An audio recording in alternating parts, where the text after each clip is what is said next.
Individu ADHD, untuk dopamin dia keluar, dia tidak boleh keluar hanya dengan kita tahu benda tu penting. Penting, tak hantar, fail. Penting lah tu kan.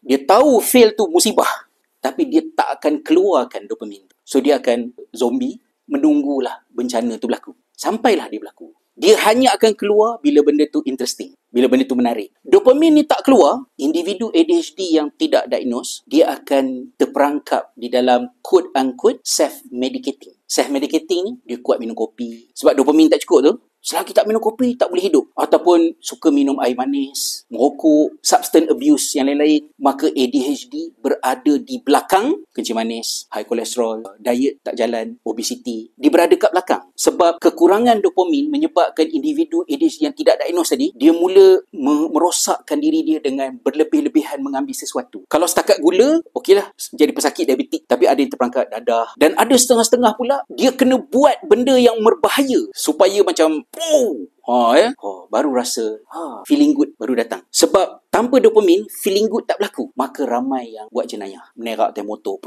aku nak mati di jalan lurus, dia kata kan.